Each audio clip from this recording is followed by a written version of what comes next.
Advertencia. Este video no es mío, todos los derechos reservados a su autor original. Yo solo traduje el video para que esta información de la serie Supernatural llegue a la comunidad hispanohablante. Gracias por su tiempo. Ahora, demos inicio al video. Hola, cazadores, y bienvenidos de nuevo a Superfan Natural. Gran parte de la historia de Supernatural se basa en la mitología abrahámica, especialmente en el cristianismo. Ya sabes, con los ángeles, los demonios, el cielo y, lo más importante, un único Dios todopoderoso que creó prácticamente todo. Pero si no la has visto, no te confundas. No es una serie religiosa como tal.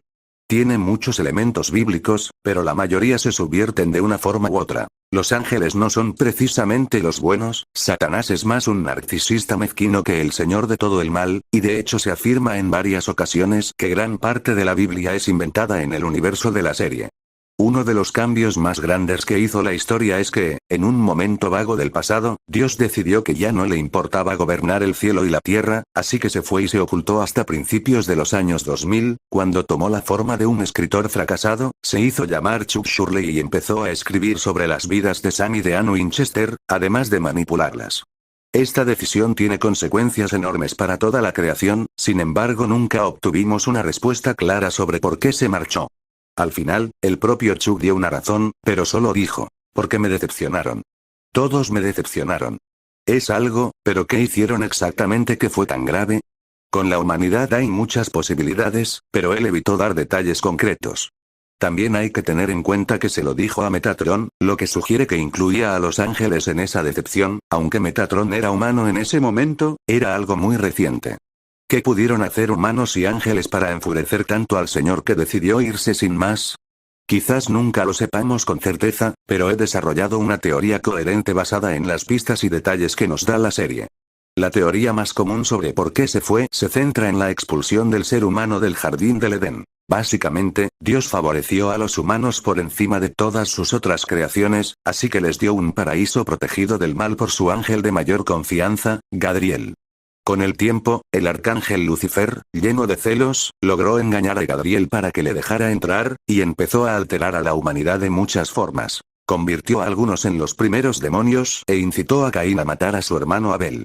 Al final, se consideró que el hombre estaba tan corrompido que Dios lo expulsó del jardín y cerró el acceso para siempre. Según esta teoría, ese fue el motivo por el que se marchó, y tiene sentido, pero hay pruebas de que se quedó un tiempo más, y las mejores pistas están en las llamadas palabras de Dios. Unas tablillas de piedra con instrucciones del propio Señor sobre cómo enfrentarse a los fenómenos sobrenaturales. Sabemos de tres. Una sobre demonios, otra sobre ángeles y una tercera sobre los leviatanes, esas criaturas antiguas que creó antes que los ángeles y los hombres. Lo que hace que estas tablillas sean tan importantes es que, según Metatron, fueron lo último que hizo Dios antes de desaparecer. No dan detalles directos de sus motivos, pero su contenido sí revela qué cosas ya habían ocurrido cuando las dictó. Primero, la tablilla de los leviatanes explica cómo fabricar un arma capaz de acabar con ellos, y uno de sus ingredientes es la sangre de un alfa, es decir, el progenitor de cada especie de monstruo. Sabemos que los alfas fueron creados por Eva, una figura llena de misterios que nació en el purgatorio y llegó a la Tierra hace unos 10.000 años para poblarla de monstruos. Parece que Dios estaba presente cuando pasó esto. Aunque es cierto que tiene la capacidad de ver el futuro, para esta teoría asumiremos que las tablillas se escribieron sobre sucesos que ya habían ocurrido. Más pistas vienen de la tablilla de los demonios, que contiene un hechizo para abrir portales a universos alternativos. Algo que debería estar totalmente prohibido, pero Dios dio instrucciones para ello. El hechizo necesita como componente algo que ya haya estado en el universo al que se quiere acceder, y uno de los elementos clave es una piedra conocida como el sello de Salomón, pues el rey Salomón es la única persona conocida que la tuvo. El hecho de que Dios la llame exactamente así en la tablilla sugiere que seguía presente y actuando en la tierra durante la época de Salomón. Esto coincide con otro detalle. Los Nefilim, los híbridos entre humanos y ángeles, están totalmente prohibidos por su inmenso poder. Los más fuertes, engendrados por arcángeles, pueden llegar a romper la realidad y abrir portales por accidente. Incluso los de un ángel común tienen potencial para destruir mundos. Castiel menciona que en el pasado los Nefilim causaron tantos problemas que el propio Dios tuvo que intervenir para eliminarlos, y sabemos que Salomón convivió con al menos uno, la reina de Saba. Hay que tener en cuenta que el tiempo en Supernatural es confuso y mezcla la historia real con la bíblica, y se establece varias veces que los textos religiosos no son del todo exactos. Por ejemplo, Adán afirma haber vivido 300.000 años. Pero Salomón es una figura con una cronología reconocida, así que el hecho de que aparezca en las tablillas confirma que Dios aún estaba presente en su época.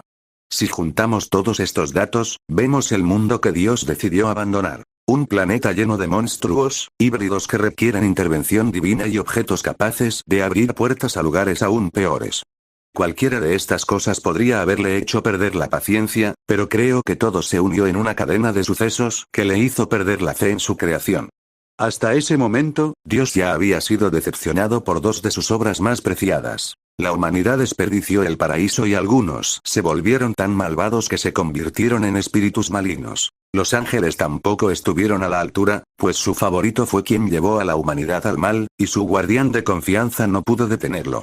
Pero no creo que eso fuera el límite. El golpe final fue cuando estas dos especies fallidas se mezclaron para crear abominaciones tan peligrosas que requirieron una limpieza divina. No sabemos exactamente qué hicieron los Nefilim para merecer eso. No es que Dios tuviera problema con la fuerza bruta, pues dejó actuar a los príncipes del infierno, sino que su verdadero peligro era su capacidad para abrir puertas que él había querido mantener cerradas.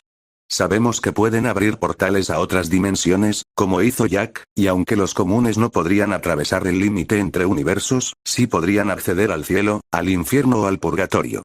Mi teoría es que lo que terminó de decidirlo fue que un humano y un nefilim abrieron sin querer una grieta en el purgatorio, dejando salir a los monstruos.